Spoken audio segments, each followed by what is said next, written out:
자, 그러면 오늘 말씀 함께 나누시겠습니다. 오늘은 예배란 무엇인가 세 번째 시간이고요. 심화 단계라고 보시면 됩니다. 그러니까 그동안 기초 다지기로 2시간 봤다면 오늘은 심화로 해서 좀 깊이 있는 내용을 여러분과 나누고 싶습니다. 아마 오늘 이 설교가 이제 조금 언제 올라갈지는 모르지만 또 어느 날 이제 저희가 온라인 예배를 하지 않을 때 올라가게 될 텐데 오늘 아마 이 말씀들이 좀 은혜가 되셨으면 좋겠습니다. 본문은 여러분들이 잘 아시는 우리가 이전에 나눴던 작년 말에 나눴던 그 아브라함과 이삭 이 제사 번제의 장면을 놓고 여러분과 이제 이 말씀 나누려고 하는데 창세기 22장 9절에서 18절까지의 말씀을 한번 일단 찾아보시고 같이 읽겠습니다. 자, 한번 교독하면서 한번 같이 읽어볼까요? 교독하시겠습니다. 하나님이 그에게 일러주신 곳에 이른지라 이에 아브라함이 그곳에 제단을 쌓고 나무를 버려놓고 그의 아들 이삭을 결박하여 제단 나무 위에 놓고 손을 내밀어 칼을 잡고 그 아들을 잡으려 하니 여호와의 사자가 하늘에서부터 그를 불러 이르시되 아브라함아 아브라함아 하시는지라 아브라함이 이르되 내가 여기 있나이다 하매 사자가 이르시되 그 아이에게 내 손을 대지 말라 그에게 아무 일도 하지 말라 내가 내 아들 내 독자까지도 내게 아끼지 아니하였으니 내가 이제야 내가 하나님을 경외하는 줄 아노라. 아브라함이 눈을 들어 살펴본즉 한 숫양이 뒤에 있는데 뿔이 수풀에 걸려 있는지라 아브라함이 가서 그 숫양을 가져다가 아들을 대신하여 번제로 드렸더라. 아브라함이 그 땅 이름을 여호와 이레라 하였으므로 오늘날까지 사람들이 이르기를 여호와의 산에서 준비되리라 하더라.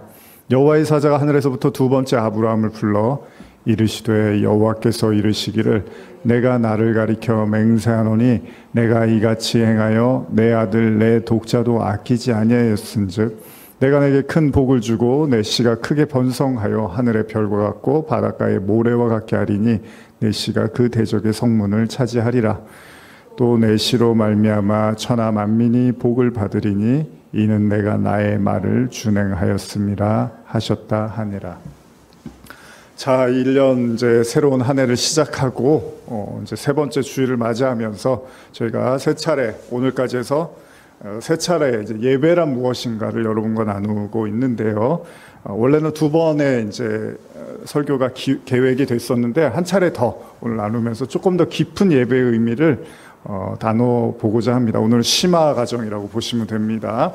그래서 우리가 요한복음 4장 24절 그래서 예배하는 자가 영과 하나님은 영이시니 예배하는 자가 영과 진리로 예배한다는 이 말씀을 이제 두 차례를 통해서 예배에 대해서 나눴는데요. 이제 그 뜻을 한번 우리가 이제 살펴보면서 예배의 본질을 회복하자는 취지에서 나눴던 그 말씀들에서 이제 한 단계 좀 더 들어가서 말씀을 나누고자 합니다. 그러니까 엄밀히 말하면 예배란 무엇인가 이제 세 번째 시간이고 그동안에 들었던 그 말씀들에서 이제 그 기본 위에서 이제 좀 더 깊이 하나님께 나간다라고 생각하시면 되는 거죠. 우리가 이미 아는 것처럼 예배라는 건 영과 진리로 예배드린다는 건 단순히 집중력이나 열정, 노력의 차원을 넘어서서 하나님의 영을 통해서 그 도우심을 통해서 진리이신 예수가 그리스도임을 밝히 드러내는 거라고 했잖아요. 그러니까 여러분과 제가 예배를 드리면 예수가 그리스도라는 사실이 더 이렇게 명확해진다는 거예요. 그게 예배의 목적이라는 겁니다.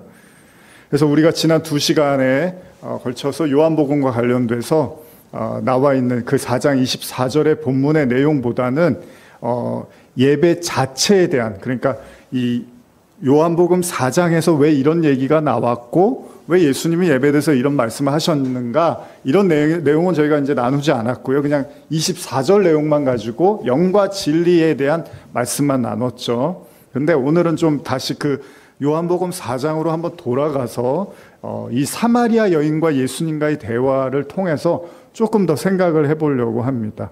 그래서 요한복음 4장 24절에서 26절인데요. 이것도 한번 찾아볼까요? 요한복음 4장 24절에서 26절입니다. 예수님이 이런 말씀을 하시면서 어떤 이야기가 있었는가 한번 같이 나눠보겠습니다. 같이 읽어보겠습니다. 시작. 하나님은 영이시니 예배하는 자가 영과 진리로 예배할지니라. 여자가 이르되 메시아 곧 그리스도라 하는 이가 오실 줄을 내가 아노니 그가 오시면 모든 것을 우리에게 알려주시리이다. 예수께서 이르시되 내게 말하는 내가 그라 하시니라. 사실 여기에도 이미 담겨져 있죠. 이 여인과 예수님과 대화에서 결과적으로는 내가 그리스도야 이런 말씀을 하시는 거예요. 이따가도 제가 나누겠습니다. 그렇습니다. 사마리아 여인과 예수님과 예배에 대한 대화 이후에 나타나는 본문의 메시지는요, 마치 우리가 지난 시간에 나누었던 말씀을 뒷받침이라도 하는 것처럼 갑작스럽게 여인이 그리스도에 대한 언급을 하고 결국 그 그리스도께서 언젠가 오셔서 메시아가 오셔서 우리 모든 것들, 우리가 궁금해했던 모든 걸 다 알려줄 것입니다라는 기대에 찬 고백을 예수님께 합니다. 근데 이때 예수님 뭐라 그러십니까? 그래, 내가 바로 그리스도야 이렇게 말씀을 하시는 거예요. 내가 바로 그야. 그러니까 이 본문도 가만히 살펴보면 우리가 지난 시간에 나누었던 것처럼 예배의 진정한 목적이 바로 예수가 그리스도라는 사실을 밝히 드러내는 것, 그 목적을 둘 수 있다고 말한 것처럼요, 예수님과 사마리아 여인과의 대화도 결국은 예수님께서 사마리아 여인에게 자신이 그리스도라는 걸 명확하게 드러내셨다는 거예요. 그리고 여인 역시도 그런 예수님을 만나고 그리스도라는 사실을 알게 되면서 굉장히 큰 놀람과 기쁨을 경험하게 된다는 겁니다. 그러니까 어떤 의미에서는 바로 이렇게 예수님과 여인과의 대화 자체가 뭐라는 거죠? 일종의 예배라는 겁니다. 그러니까 예배라는 게 꼭 뭐 찬양을 하고 뭐 설교를 듣고 뭐 그런 어떤 뭐 헌금을 하고 이런 과정만 꼭 예배가 아니라 어떤 의미에서는 예수님과 이 대화도 일종의 예배라는 걸 암시해주고 있는 거죠. 왜 그렇습니까? 예배의 목적이 뭐라고요? 예수가 그리스도라는 걸, 예수님을 만나는 게 예배의 목적이라며요. 그럼 아무리 뭐 찬송을 하고 뭐 여기 막 사운드가 좋고 악기가 대단하고 뭐 여러 가지 예배에 많은 좋은 요건이 갖춰진다 하더라도 예수님을 만나지 못하면 그 예배라고 할 수가 없는 것처럼, 반대로 그런 것들은 없다 하더라도 이렇게 지금 사마리아 여인과 예수님처럼 어떻게 보면 이 초라한 어떤 모습의 대화처럼 보이지만 이 여인이 예수를 만났단 말이에요. 그럼 그게 예배가 되는 거라는 거죠. 근데 많은 사람들이 이제 예수님을 만나도요, 예수님 만나는 게 목적인데 예배의 목적이 다른 경우들이 있잖아요. 뭐 원함이 다르고 생각이 다르면 진짜 그리스도를 만남에 있어서 그 깊이와 내용이 다 다를 수도 있다는 거잖아요. 여러분, 예수님이 뭐 안 보이셨습니까? 예수님 당시에? 누구 눈에는 보이고 누구 눈에는 안 보인 게 아니라 다 보이셨는데 누구는 예수님을 만나고 누구는 예수님을 못 만나잖아요. 관심이 없으면 옆에 있어도 모르는 거고 관심이 있으면 보이는 거죠. 예수님이 이렇게 밝히 드러내시는 거, 이게 예배라는 겁니다. 그렇습니다. 예배의 진정한 목적은 예수가 그리스도이심을 더욱더 명확하게 믿고 깨달아가는 과정입니다. 그런데 여기서 제가 오늘 한 가지 더 나누고 싶다면, 이미 이제 작년 말에 우리가 그 아브라함이 99세 때에, 원래 이제 99세쯤이라고 보면 더 맞죠. 이때 일어났던 일들을 가지고 설교를 나눴는데, 오늘 이제 그 마지막 장면이었던 아브라함이 이삭을 바치는 그 장면에 대해서 이제 예배와 연결지어서 나눠보고 싶은 건데, 설교를 시작하면서 이미 읽었던 이 본문인 우리가 잘 아는 이 아브라함의 제사, 믿음의 조상이 될 수 있었던 이 제사와 관련된 내용 우리가 읽었는데요. 본문의 내용을 간략하게 요약하면은 하나님께서 100세에 낳은 아들 이삭을 허락하시고 드디어 오랜 시간 기다렸던 아브라함은 이제 하나님으로부터 약속의 자녀를 얻고 정말 기적을 경험하게 된 거죠. 근데 창세기 22장에서 하나님이 아브라함에게 청천벽력과 같은 말씀을 하시게 되죠. 뭐죠? 이 유일한, 너무나 사랑하고 너무나 아끼는 이삭을 하나님께 제물로 바치라는 겁니다. 지금 아브라함에게 이 하나님의 명령이 너무 힘들게 들리는 이유 중에 하나는 뭐였죠? 이미 아브라함에게 아들이 있었는데, 하갈과 낳은, 여종 하갈과 낳은 이스마엘이 있었는데 이 이스마엘을 내쫓았단 말이에요. 하나님이 말씀하셔서. 그래서 진짜 이제는 이삭밖에 남지 않았는데, 이 이삭이라는 게 얼마나 중요하냐면 하나님의 말씀을 쫓아서 거의 75세 그 자신의 고향을 떠나서 가나안 땅에 와서 25년 기다린 결과물이 이삭인데, 이제 하나님이 가차없이 그 이삭도 바치라고 하는 거죠. 말이 좋아서 여러분 제물로 바치라는 거지 결과적으로는 죽이라는 얘기입니다. 아브라함이 이게 얼마나 당황스럽겠습니까? 어찌할 바를 몰랐을 것입니다. 그럼에도 불구하고 이제 아브라함이 마치 모든 것을 체념이라도 한 것처럼 담담히 하나님의 제사를 위해서 이제 행동으로 옮기고 있어요. 아니, 제사를 드리는데 번제할 양이 어디 있습니까? 재물이 어디 있습니까? 라고 묻는 아들 이삭의 이 질문에 아브라함은 흔들리지를 않습니다. 그리고 뭐라고 말하냐면 창세기 22장 8절에 아브라함이 이르되 내 아들아 번제할 어린 양은 하나님이 자기를 위하여 친히 준비하시리라 이렇게 말씀을 하세요. 물론 이 내용에 대해서 우리가 이미 작년에 나누었지만 여기서 제가 아브라함이 99세 때의 설교의 마지막 편인 어린 양을 찾아서라는 설교에서 자세히 여기에 대해서 말씀을 나눴습니다. 그렇습니다. 하나님은 아브라함은 어떤 믿음을 가지고 모든 걸 하나님께 맡기면서 이 번제를 향해서 걸어가고 있었는데 근데 결국 아브라함은 하나님의 명령대로 이삭을 번제로 드리려고 하고요.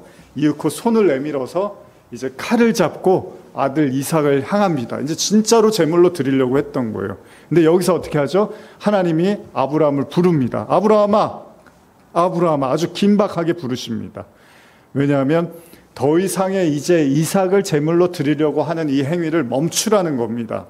창세기 22장 12절 제가 읽어드릴게요. 사자가 이르시되 그 아이에게 내 손을 대지 말라. 그에게 아무 일도 하지 말라. 내가 내 아들 내 독자까지도 내게 아끼지 아니하였으니 내가 이제야 내가 하나님을 경외하는 줄 아노라. 자, 잘 아는 내용입니다. 그렇습니다. 아브라함이 하나님의 명령에 순종해서 이제 드리려고 했던 아들 이삭에 대한 제사가 여기서 딱 멈춰집니다. 그리고 동시에 아브라함은 그토록 사랑하는, 하나님도 말씀하시잖아요.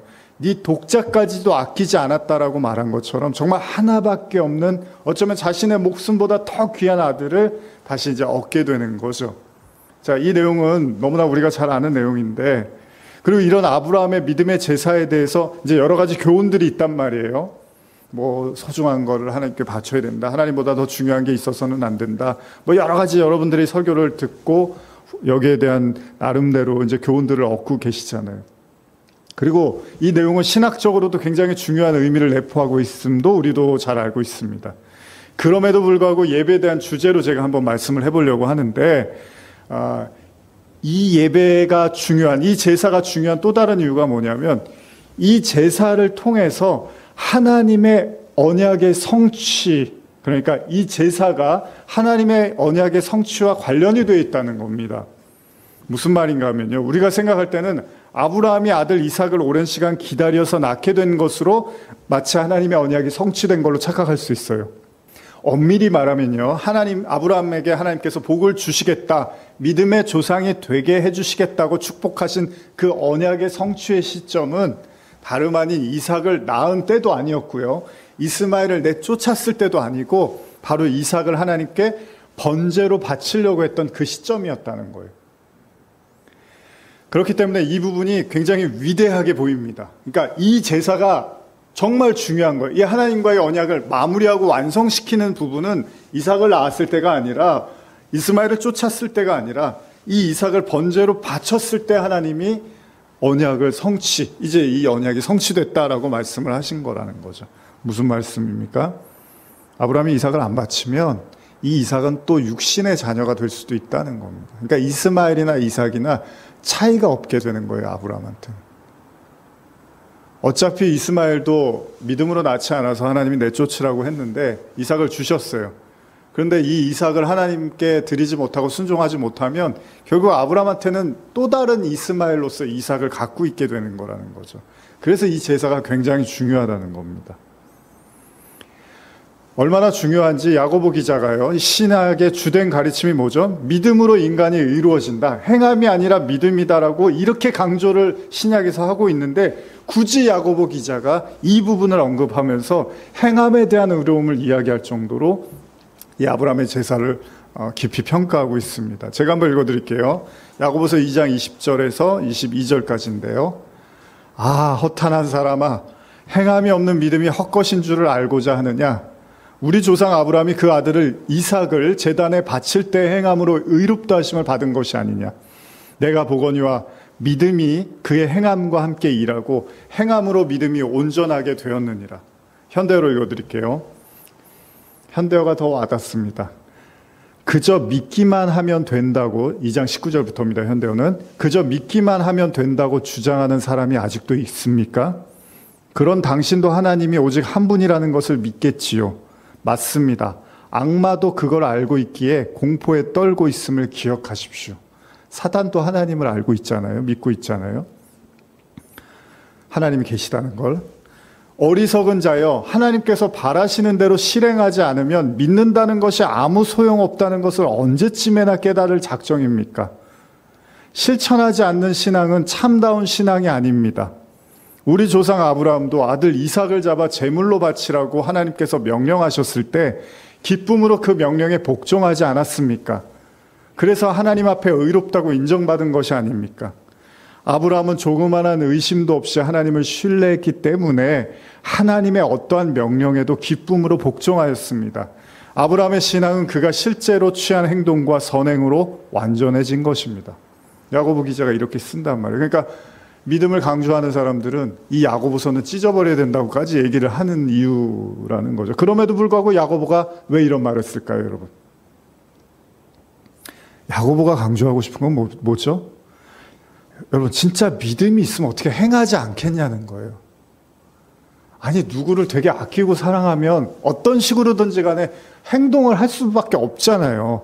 그 마음이 있으면 당연히 그 행동을 할 수밖에 없는 거잖아요. 야고보는 그 얘기를 하는 거예요. 사실 복잡한 얘기가 아니에요. 어떻게 행함을 강조해? 믿음이지. 그게 아니라 야고보는 아니, 마음이 있으면 당연히 행동으로 옮기게 되는 거고 그게 믿음 아니야 라고 이야기를 하는 거죠. 행함을 하지 않기 위해서 믿음 뒤에 숨는 것도 어쩌면 올바른 신앙이 아니라는 거예요. 무슨 말이냐면 행할 마음이 없으니까 자꾸 믿음만 강조하는 거예요. 이것도 사실은 어떻게 보면 치사한 거고 치졸한 거라는 거죠. 그러니까 안 믿는 건데 믿음을 강조하면서 행함을 하고 싶지 않아서 믿음 뒤로 숨어버리는 거죠. 그러니까 믿지 않다는 얘기예요. 야고보가 봤을 때는. 진짜 믿음을 가지면 행동으로 옮길 수밖에 없다라는 겁니다. 어찌됐든 간에 야고보 기자는 단순한 행함을 강조하기 위한 게 아니라 이것도 행함도 여러분 잘 착각하지 마셔야 되는 게 율법주의라는 건 율법을 지켜서 구원에 이르려고 하는 게 율법주의의 폐해고 잘못된 신앙이지 야고보가 얘기하는 건 율법주의가 아닙니다. 믿음을 가지고 행하라는 얘기라고 그게 구원이다라는 얘기를 하는 게 아니에요. 구원은 율법을 우리가 다 지킬 수 없어서 하나님의 은혜로 구원받는 거고 지금 야고보가 말하는 건 신앙의 현실에 있어서 믿음이 있으면 당연히 행함으로 나타날 수밖에 없다는 얘기입니다. 근데 이걸 자꾸 율법주의하고 엮어버리면 그 야고보가 지금 율법을 다 지키라고 하는 얘기가 아니에요. 그런 얘기가. 믿음이 있으면 그 믿음에 따른 행동을 할 수 있게 된다는 거죠. 결국 이것을 아브라함의 이제 제사로서 야고보 기자가 높이 평가하고 있다는 겁니다. 자, 다시 아브라함의 번제 상황으로 돌아가서 이삭을 칼로 제물로 바치려고 했던 그 시점. 하나님이 이제 스톱하십니다. 자, 여기서 우리가 예배란 무엇인가에서 계속 나누었던 예배라는 말의 의미가 뭐였죠? 입맞춤, 엎드리다, 절하다라는 이 경외함과 관련된 말씀을 우리가 계속 나눴는데 하나님이 아브라함한테 이때 말씀을 하세요. 뭐라 그러냐면 스톱! 그만해! 이삭을 이제 죽이지 마! 하면서 뭐라 그러죠? 네가 이제야 하나님을 뭐 하는 줄 아노라? 경외하는 줄 아노라. 예배의 뜻이잖아요. 하나님 경외하는 거. 아브라함이 이삭을 바치니까 그제서야 하나님이 그래, 그게 예배지. 그게 나를 경배하는 거지. 이제 알았어. 이렇게 말씀하시더라는 거예요. 어떻게 보면 예배라는 게 그렇게 단순하지가 않다는 거예요. 우리가 뭐 하도 이제 예배들 매주 드리고 하니까 그냥 예배 잘 드리면 되지 하지만 지금 하나님이 아브라함한테 네가 날 경배하는구나, 경외하는구나라고 한 시점은 아브라함이 정말 모든 걸 걸고 예배를 드렸을 때였던 거죠. 그렇습니다. 이 경외함의 시점, 신약의 용어로는 진정, 신령과 진정으로 예배드리는 그 예배와 같은 그런 제사를 아브라함이 지금 하나님께 드렸다고 하나님이 인정해 주시더라는 거예요. 그러자 이미 예전에도 나눴지만 예수 그리스도를 모형하는 어린 양이 등장을 합니다. 그렇죠? 창세기 22장 13절. 아브라함이 눈을 들어 살펴본즉 한 수양이 뒤에 있는데 뿔이 수풀에 걸려 있는지라 아브라함이 가서 그 수양을 가져다가 아들을 대신해서 번제로 드렸더라. 자, 우리의 제물이 돼서 우리의 죄를 사하시기 위해서 죽으신 어린 양 예수. 바로 아브라함은 그 하나님의 독생자의 의미를 깨닫게 되는 거고 목도하게 되는 거죠. 그렇습니다. 하나님은 아브라함에게 제사를 통해서 진리이신 예수 그리스도를 보여주신 거잖아요. 그러나 아브라함의 제사는 여기서 끝나지 않습니다. 이렇게 온전한 제사, 온전한 예배가 하나님께 드려지자 하나님이 드디어 말씀을 하시더라는 거예요. 이게 중요한 거잖아요. 창세기 22장 15절에서 18절. 이거 한번 읽어볼까요? 같이. 창세기 22장 15절에서 18절입니다.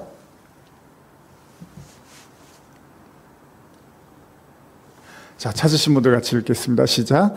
여호와의 사자가 하늘에서부터 두 번째 아브라함을 불러 이르시되 여호와께서 이르시기를 내가 나를 가리켜 맹세하노니 내가 이같이 행하여 내 아들 내 독자도 아끼지 아니하였은즉 내가 내게 큰 복을 주고 내 씨가 크게 번성하여 하늘의 별과 같고 바닷가의 모래와 같게 하리니 내 씨가 그 대적의 성문을 차지하리라. 또 내 씨로 말미암아 천하 만민이 복을 받으리니 이는 내가 나의 말을 준행하였음이니라 하셨다 하니라. 그렇습니다.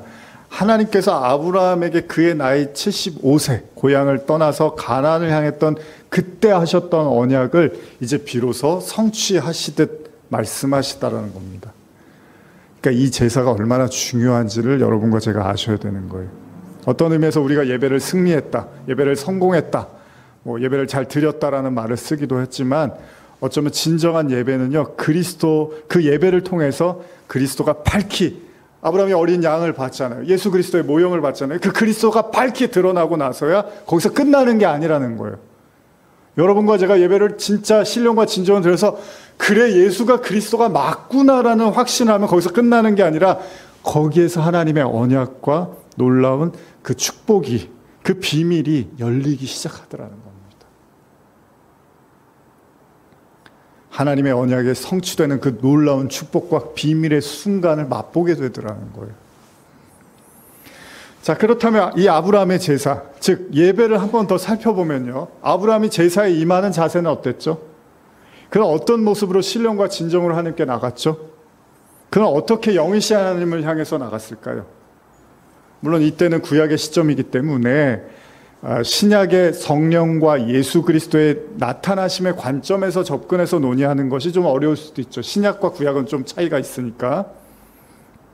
아직 예수 그리스도가 나타나시지 않았던 시점이잖아요. 그래서 우리가 모형으로 지금 어린 양을 이야기하고 있는 거죠. 그러나 명확한 사실은 아브라함이 영이신 하나님의 말씀에 따라서 반응했다는 거죠. 그러니까 하나님이 영이시고 또 말씀이 하나님이라고 우리가 배웠잖아요. 그 말씀에 따라서 아브라함이 쫓아간 거잖아요. 그러니까 우리가 예배에 대해서 나눴을 때 신령과 진정으로 할 때 그 성령의 이끄심을 받는 것, 그 성령의 이끄심을 통해서 그리스도를 보게 되는 것을 그 신령 또 영으로 이렇게 표현을 했었는데, 마찬가지로 지금 아브라함이 영이신 하나님의 말씀을 받아들이고 그 말씀을 따라서 쫓아갔다는 것, 그 말씀에 반응하고 움직였다는 것, 거기에서는 분명 아브라함이 예배자의 모습을 보였음에는 틀림이 없다는 거예요. 그러니까 우리가 물론 청년이나 초기 시절에는 뭐 찬양을 뜨겁게 부르고 뭔가 기도를 후련하게 하면 예배를 잘 드린 것 같지만, 사실 예배의 본질은 뭐예요? 영이신 하나님의 말씀을 따라가고 거기에 쫓아가서 반응하고 순종하는 게 사실은 중요한 거예요. 그래서 순종이 제사보다 낫다는 얘기가 나오는 거란 말이에요. 그러니까 제사를 아무리 열심히 드려도 순종할 마음이 없으면 그 예배는 하나님께 신령과 진정한 예배가 될 수가 없다는 거예요. 그러니까 아브라함에게 예배자의 가장 중요한 모습은 하나님의 말씀을 받아들이고 따라갔다는 거예요. 그랬더니 어린 양 예수를 만났고 이삭을 다시 살아서 돌아오게 되는 것을 경험했다는 겁니다. 그러니까 자의적 주관적 행동으로 아브라함이 움직인 게 아니라 오로지 하나님의 말씀을 따라서 그 말씀에 온전히 자기를 맡기기 시작했다는 겁니다. 그렇다면 거두절미하게 아브라함의 제사의 핵심은 뭘까요? 물론 하나님의 말씀에 대한 순종이죠. 그렇기 때문에 이전에도 나누었지만 하나님의 뜻을 저버리고 임의적인 제사를 시행했던 바로 이 사울 왕에게 아까도 제가 말씀드린 것처럼 사무엘 선지자가 순종이 제사보다 낫다는 말을 한 거예요. 그러니까 예배라는 거는 그렇게 간단한 문제가 아니라는 거예요. 그냥 뭐 우리가 이런 것도 한번 예배 한번 해보고 저런 예배도 한번 해보고 이런 예배도 해보자. 그게 중요한 게 아니라 예배를 그냥 많이 드려보자. 열심히 해보자. 이게 중요한 게 아니라 그 하나님의 말씀에 따라서 움직여져야 된다는 겁니다. 그러지 않으면 사울처럼 자기가 생각해서 좋은 예배를 구현해냈는데 하나님은 보지도 않는 예배가 될 수도 있다는 거예요. 그런데 아브라함의 순종을 좀 더 구체적으로 이해한다면 무엇일까요? 그러니까 오늘날 우리가 받아들일 수 있는 측면으로 이제 좀 더 현실적으로 제가 말씀드린다면, 자, 이삭에 대해서 아브라함의 예배의 핵심 중에 하나가 뭐냐면 자기가 사랑하는 아들 이삭을 어떻게 했죠? 포기한 거잖아요. 내려놨잖아요. 자, 내려놓는 거예요. 자, 그럼 내려놓는다는 건 뭘까요? 여러분들이 뭔가를 내려놓는다. 여러분 그런 제목의 책도 있었잖아요. 어떤 뭐 선교사님이 쓰신 책이었던 것 같은데. 그래서 굉장히 많이 이렇게 사람들이 본 걸로 제가 알고 있는데 저는 이렇게 다 읽어보진 않았던 것 같아요. 제 기억에는. 자, 그런데 어쨌든 간에 여러분들 내려놓는다는 게 뭘까요?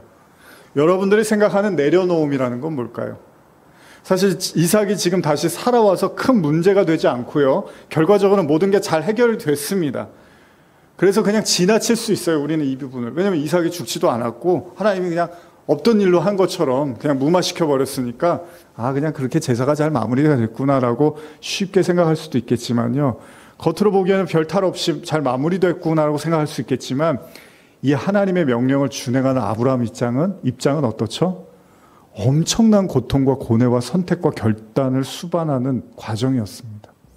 우리가 독자로서 읽을 때는 별일 없이 끝났구나. 뭐 대단한 일이 일어날 줄 알았는데 다행이다.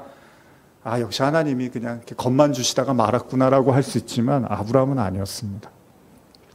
예수님의 십자가도요. 그분이 날 위해서 고통받으셨어. 날 위해서 십자가를 치셨어. 내가 구원받았어. 라고 우리가 단순하게 넘어갈 수 있지만 여러분 그 십자가까지 향하는 예수님의 발걸음이 얼마나 험난하고 어렵고 힘드셨습니까? 결코 가볍고 쉽지 않았습니다. 그렇다면 모두가 잘 아는 것처럼 아브라함이 이 제사를 위해서 한 게 뭐죠, 그러면? 이삭을 번제로 드린 아브라함의 행위가 의로웠다면, 여기 여러 가지 요소가 있는데 그 행위를 할 수 있도록 한 아브라함, 그러니까 그렇게 하나님의 축복을 받을 수 있도록 온전한 예배를 드릴 수 있게 한 아브라함의 그 마음이 뭐였겠냐는 거예요. 도대체 무슨 마음에서 그런 결단을 하고 행동을 했냐는 거예요. 앞서도 제가 말씀드린 것처럼 그가 이삭을 내려놓았다면 그 내려놓음이라는 건 어떤 의미냐는 거예요. 내려놓음. 여러분 내려놓음을 여러 가지로 해석할 수 있는데 뭐 이런 거 있잖아요. 첫째는 될 대로 되라. 모르겠다 나도. 될 대로 되라. 근데 여러분 자식을 가지고 될 대로 되라라고 생각하고서 그런 판단과 결정을 할 수 있지는 않을 겁니다. 부모 입장에서. 그러면 이런 생각이었을까요? 이제 이삭은 죽었구나. 하나님이 이렇게 하시겠다고 하면 이제 나는 더 할 수가 없겠구나. 정말 하나님 정말 야속하고 고약하시다. 근데 뭐 어떡하겠어. 하나님 앞에 내가 힘이 없는 걸. 나보다 힘이 세시니까 굴복할 수밖에 없지. 뭐 이런 생각이었을까요? 아브라함 마음. 여러분들 생각했을 때 아브라함은 어떤 마음을 가졌을까요? 어떤 마음으로 이런 결정을 했을까요? 여러분들이 생각하시는 내려놓음은 무엇입니까? 뭘 내려놓는다고 맨날 그러잖아요, 우리가. 근데 뭘 어떻게 내려놓고 있고 어떤 생각을 갖고 내려놓으시는 건가요? 이 말이라는 게 무섭거든요. 때로는 생각보다 말이 앞서버리면 그 말의 의미를 잘 이해하지 못하고 행하지 못하고 있는데 그 말이 나를 지배해서 마치 내가 그걸 알고 행하고 있는 것처럼 착각하게 만드는 경우가 많거든요. 자, 우리는 뭘 내려놓고 있고 어떻게 내려놓고 있고 내려놓음에 대해서 어떤 생각을 갖고 있을까요? 사실 모릅니다. 아브라함 속으로 들어가 보기 전에는. 그렇죠? 그래서 결국 성경의 도움을 받아야 되는 거예요. 신약 성경에서 감사하게도 이 아브라함과 이 제사에 관련된 말씀이 나오죠. 제가 한번 읽어드릴게요. 히브리서 11장 18절 19절 현대어 성경입니다. 제가 읽어드릴게요. 히브리서는 우리가 이제 바울이 쓴 걸로 일단 그렇게 추정하고 있는데 한번 읽어보겠습니다. 그렇습니다. 아브라함은 이 이삭을 통해서 그의 자손이 퍼져나가게 하리라는 하나님의 약속을 받았음에도 불구하고 이삭을 희생 제물로 바치려 하였습니다. 만일 이삭이 죽더라도 하나님께서 다시 살리시리라고 아브라함은 믿었던 것입니다. 이게 지금 히브리서 기자의 내용이에요. 여기에 대한 생각이에요. 아니, 말씀이잖아요. 그리고 바로 그와 같은 일이 이루어졌습니다. 죽을 운명에 놓여있던 이삭이 살아있는 그대로 다시 아브라함에게 되돌아온 것입니다. 잘 생각해보세요. 이 설교가 결코 만만치 않은 설교입니다, 여러분들이. 두고두고 아마 생각을 하셔야 될 거예요. 그러니까 히브리서 말씀에 근거한 아브라함의 내려놓음의 제사는요, 단순한 순종, 어쩔 수 없는 굴복, 혹은 대책 없이 될 대로 되라는 식의 포기가 아니라 바로 죽은 자를 다시 살리시는 하나님에 대한 믿음으로 이삭을 내어놓을 수 있었다는 거예요. 이건 바로 예수님이 십자가에서의 사건을 연상하게 했죠. 예수님도 뭐라고 하시죠? 내가 십자가를 지는데 다시 살아날 거야. 예수님이 그걸 확고히 믿으셨대요. 그러니까 예배에 대한 신령과 진정으로 드려지는 예배에 대해서 제가 한 가지를 덧붙여서 오늘 심화라고 말씀드렸는데, 한번 생각해 본다면 우리는 예배를 통해서 먼저 예수가 그리스도라는 사실이 명확히 드러나야 되죠. 그래서 그 믿음이 더욱더 확고해지면서 여기서 머무는 게 아니라 동시에 죽어야 될 자, 이삭처럼, 또 우리도 마찬가지지만 바로 죄로 인해서 우리가 그 죽음에서 사실 죽어야 될 자인데 다시 살아나게 됨을 또한 믿고 경험해가는 과정이라는 거예요, 예배가. 그래서 여러분들이 예배를 드리기 전에는 죽을 것 같았는데 예배를 드리고 나면 그래도 나를 이렇게 살려주시는구나라는 그런 마음과 고백과 생각들을 갖게 된다는 거예요. 그러니까 아브라함이 경험한 이삭의 번제는요, 바로 이삭이 죽음에서 살아남을 경험하게 하는 바로 예수 그리스도의 십자가 부활 사건이잖아요. 근데 이거를 제사를 통해서 하나님께서 경험하게 하신 거잖아요. 그렇기 때문에 히브리서 기사가 이미 아브라함이 이삭을 번제로 드릴 때 하나님께서 이삭을 다시 살리실 것을 믿었다는 거예요. 이걸 누가 모릅니까? 그럴 수 있어요, 여러분들이 저한테. 근데 그 당연한 사실을 굳이 히브리서 기사가 왜 썼겠습니까? 그것도 히브리서에 그 어렵다는. 당연한 게 아니라는 거예요. 이게 실제로 여러분들 안에서는 작동이 안 되고 있다는 거예요. 이 믿음이. 그게 작동이 되면 여러분들이 아브라함 같은 사람이 된 거죠. 이삭도 드릴 수가 있다는 얘기 아니에요, 그러면. 그게 우리가 작동이 안 되니까 야고보 이야기처럼 행함이 없는 믿음이 죽었다고 자꾸 그러는 거 아니에요. 행함을 안 된다는 거 아니에요. 행하지 못하고 있다는 거 아니에요. 믿음이 없으니까. 그러니까 이게 목사님, 예수님 십자가 죽고 부활한 거 누가 모릅니까? 아브라함이 이삭 바쳐서 하나님 다시 돌려준 걸 누가 모릅니까? 그게 중요한 게 아니라 예배자의 마음의 중심에 하나님이 죽은 자를 다시 살리신다라는 믿음을 가지고 예배를 드렸다는 거예요. 그게 예배자의 마음의 중심이었다는 거예요. 그래서 나중에 바울이 뭐라 그럽니까? 고린도 말씀에 내가 아시아에서 당한 환난을 너희가 알지 못하기를 원치 않았니? 그러면서 모든 절망과 그리고 모든 살 소망까지 끊어지는 환난 때문에 너무 고통스러워할 때 뭐라 그래요? 하나님이 죽은 자를 다시 살리시는 그 믿음을 가지라는 걸 자기가 배웠다는 고백을 한단 말이에요. 그러니까 바울조차도 이 믿음을 갖기 위해서 어마어마한 그 대가를 지불하면서 배웠다라고 이야기를 한단 말이에요. 자, 어쨌든 여기엔 중요한 요소가 있는데, 먼저 성막에 가서 지성소의 교훈처럼요, 우리가 성막에서의 지성소를 보시면 하나님의 임재가 있는 지성소로 들어가려면 어떻게 하죠? 송아지와 염소의 피를 뿌리면서 들어가야 돼요. 제사장도, 대제사장도. 근데 그건 바로 우리가 죄로 인해서 죽을 수밖에 없는 존재라는 걸 인정한단 말이에요. 그러니까 우리의 몸으로 그냥 들어갔다 하면 죽는 겁니다, 지성소에. 그래서 반드시 송아지와 염소의 피를 뿌리면서 들어가는데, 그게 우리가 죽었다는 사실을 인정하는 거거든요. 근데 이 제사를 예수님이 십자가로 영단번의 제사로 이제 완성시키셨어요. 그래서 예수님이 뭐라 그래요? 히브리서에서 보좌에 들어갈 그리스도의 보혈로 말미암아 우리가 보좌에 들어갈, 성소에 들어갈 담력을 얻었다라는 표현을 쓴단 말이에요. 그러니까 다시 말하면 예배라는 건 아브라함이 이삭을 정말 번제로 죽일 작정을 하고 제사를 드리려고 했던 것처럼, 아브라함이 쇼를 하려고 하나님께 나간 게 아니잖아요. 이러면 다시 돌려주시겠지 이렇게 한 게 아니에요. 진짜 죽이려고 간 거예요. 근데 그 이삭이 죽을 뻔했다가 다시 살려주시겠다라는 그런 생각이 아니라 정말로 죽일 작정으로 하나님께 드렸던 것처럼, 여러분과 제가 잘 들어보세요. 우리가 예배를 드릴 때 이건 너무 중요한 건데, 완전히 내가 죽어있는 상태에 나를 인정해야지 그게 하나님께 완전히 엎드려지는 거고, 동시에 하나님께 완전히 부복하는 거고 경배하는 거고, 그런 자를 하나님이 예배를 통해서 다시 살아나게 하신다는 거죠. 근데 이게 한 번에 되는 게 아니라 계속해서 우리가 그 예배를 통해서 배워가는 거예요. 제가 그 학생부 예전에 사역할 때, 제사 설명할 때, 아니 제물을 바쳤는데, 생선을 바쳤는데 생선이 파닥파닥 거려요. 제사상에 올릴 수가 없잖아요. 파닥파닥 하는 생선을 어떻게 올립니까? 죽어야지 제물로 올라가잖아요.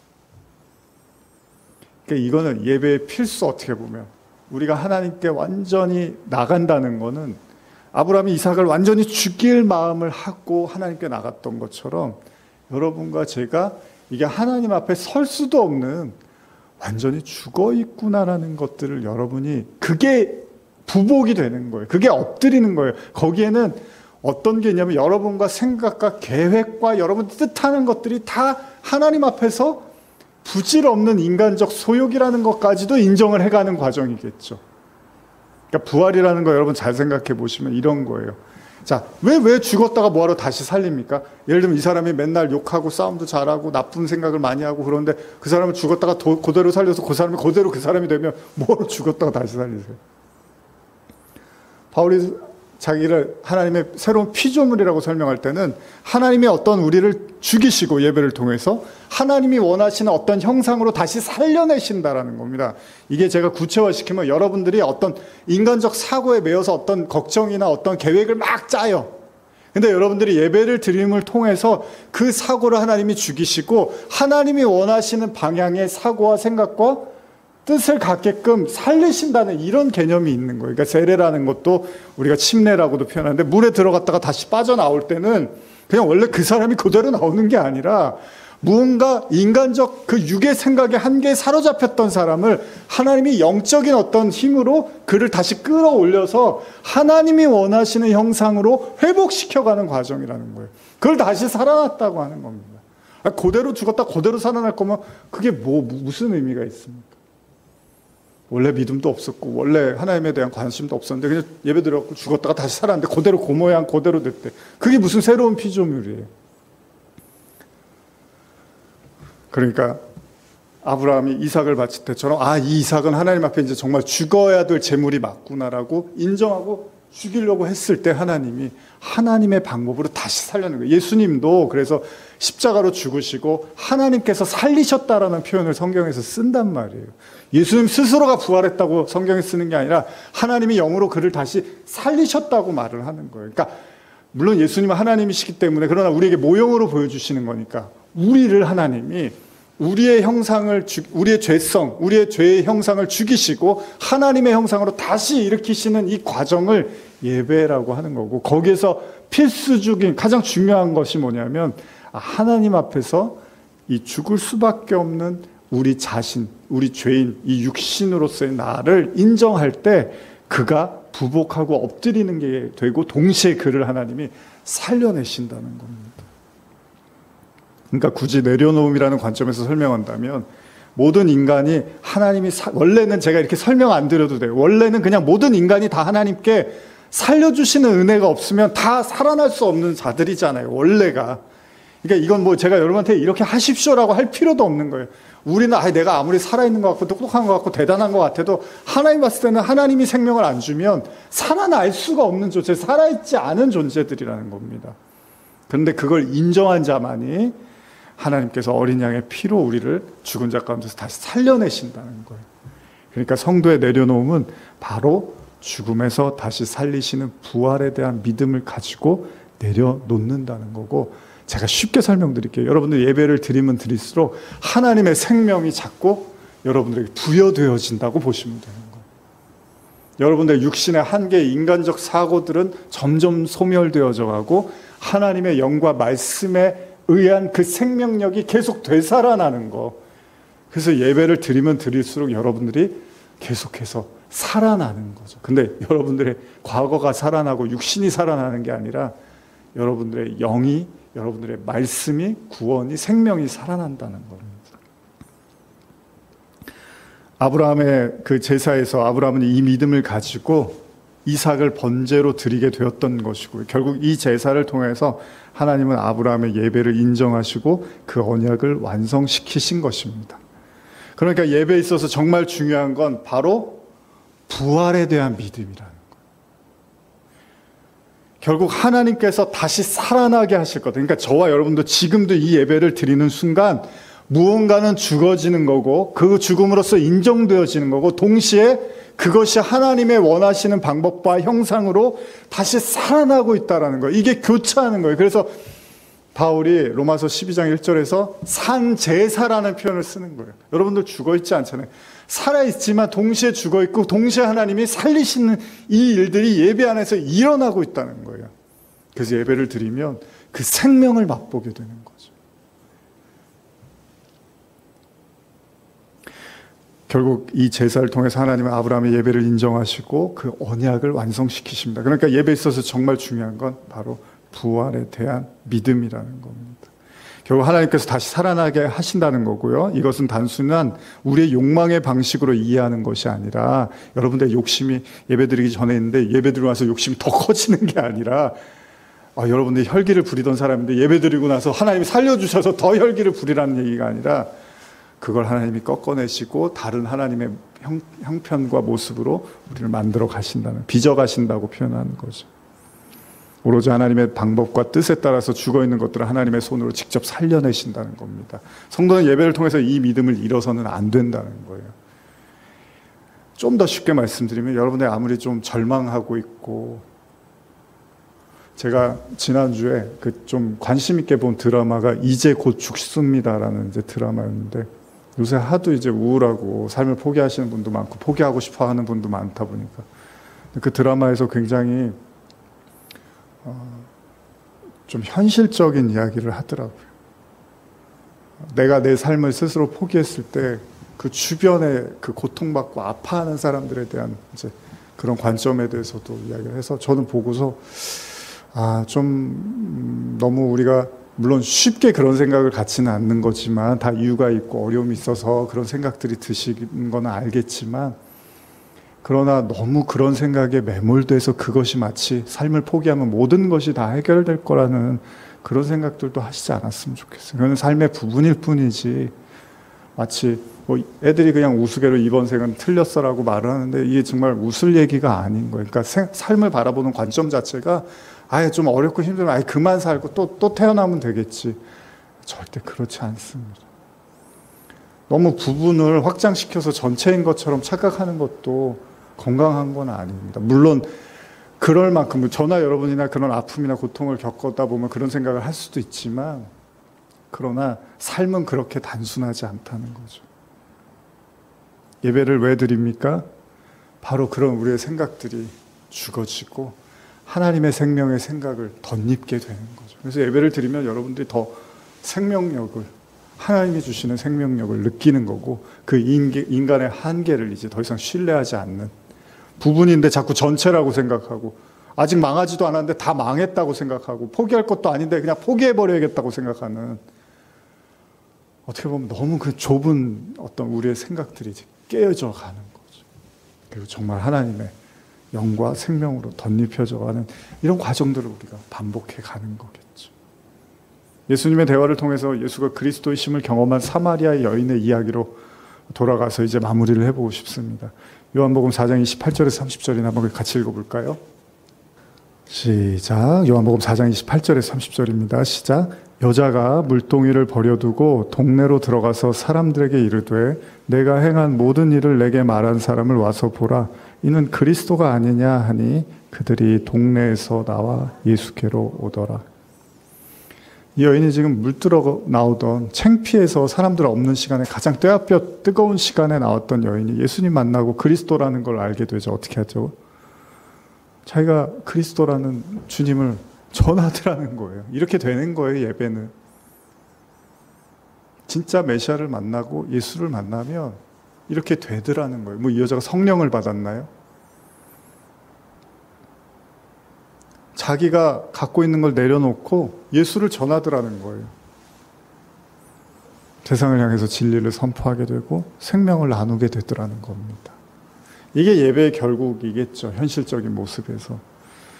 여러분들은 어떠십니까? 여러분들이 드리는 예배는 죽음과 부활을 믿는 예배이십니까? 단순한 교리적인 도식적인 얘기를 드리는 것이 아니라 정말 이 시간 또 다음 주에도 우리가 계속 예배 드릴 때마다 생각하십시오. 그래, 예배를 통해서 나는 죽고 그리스도는 살아난다. 예배를 드릴 때 나는 죽지만 그리스도는 살아난다. 내 방법과 계획과 욕심과 생각이 하나님 앞에서 부정당하고 소멸되더라도 하나님은 하나님의 방식으로 나를 세우시고 나를 축복하실 거고 나를 구원하실 거다. 이 믿음을 계속 확인해 나가는 과정입니다. 이 예배의 큰 축복이 여러분들 가운데 함께 하시기를 간절히 소원합니다. 기도하시겠습니다. 하나님 아버지,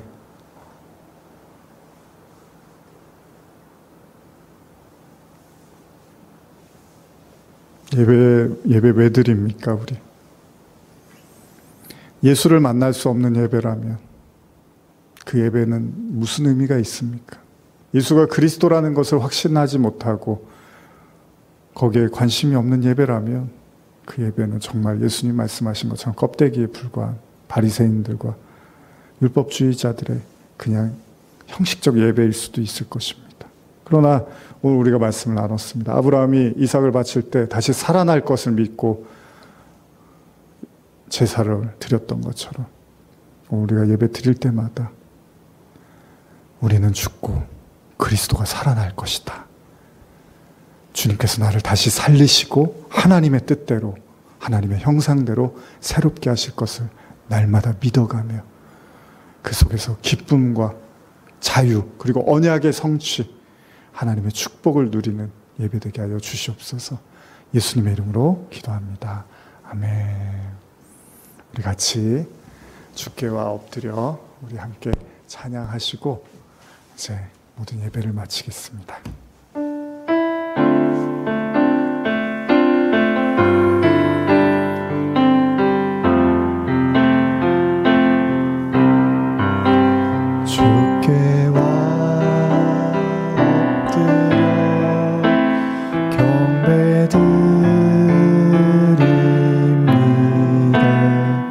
주 계신 곳에 기쁨 받음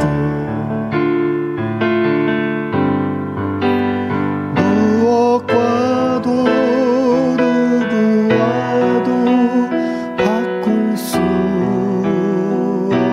없네 예배드림이 기쁨 됩니다. 한 번 더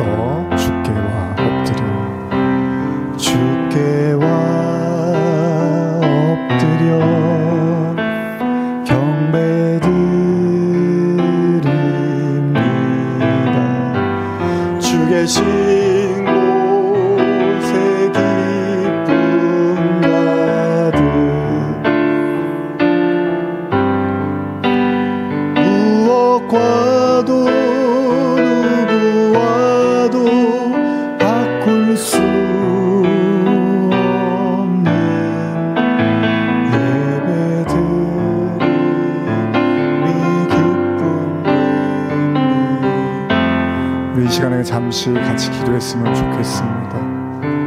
여러분들이 드리는 모든 예배는 죽음과 부활이 경험되어지는 예배입니다. 여러분들 예수 그리스도의 이름으로 드리는 예배라면, 신령과 진정으로 드리는 예배라면 이 예배를 통해서 우리는 반드시 죽음과 부활을 경험할 것입니다. 단순한 죽음에 머무는 것이 아니라 다시 살아나는 생명과 축복, 언약, 구원, 이 모든 것들이 되살아나는 예배임을 우리가 기억하며 잠시 시간을 하나님 앞에 신령과 진정으로 예배케 하시고, 이전에 드려졌던 잘못된 예배의 습관과 관념과 생각이었다면 죽어지게 하시고 하나님의 형상과 뜻대로 예배케 하여 주시옵소서. 기도하시겠습니다.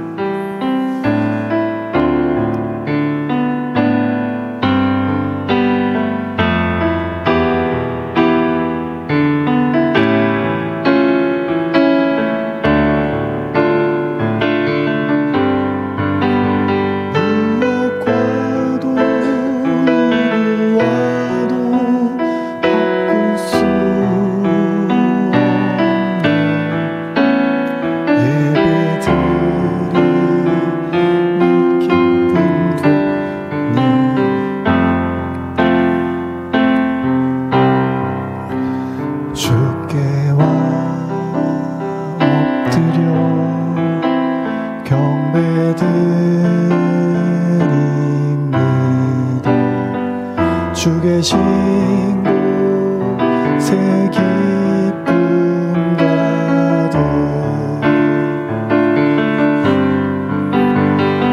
무엇과도 누구와도 바꿀 수 없네 예배드리 네 기쁨 됩니다. 하나님 감사합니다. 오늘 이렇게 또 적은 무리였지만 또 하나님께 예배드리며 나갔습니다. 오늘 우리는 또 어떤 모습에서 또 죽음을 경험하고 또 어떤 은혜, 생명의 은혜를 경험하였습니까? 바울의 고백처럼 나는 날마다 죽노라. 그러나 동시에 또 주님의 생명으로 다시 살아나는 소생과 은혜의 축복을 누리는 자였습니다. 오늘 우리도 새롭게 하시고 날마다 생명 가운데 거하게 하시고 하나님의 기쁨과 소망을 누리며 그 주님이 우리에게 계획하신 모든 언약과 그 말씀들이 성취되는 삶이 있게 하여 주시옵소서. 지금은 우리 주 예수 그리스도의 은혜와 하나님 아버지의 사랑과 성령의 교통하심이 하나님은 영이시니 예배하는 자가 영과 진리로 예배할지니라는 요한복음 4장 24절의 말씀을 붙잡으며 올 한 해 진정한 예배를 통해서 정말로 말할 수 없는 하나님의 축복과 은혜를 누리고자 하는 모든 성도들 머리 위에 지금부터 영원히 함께 있을지어다. 아멘.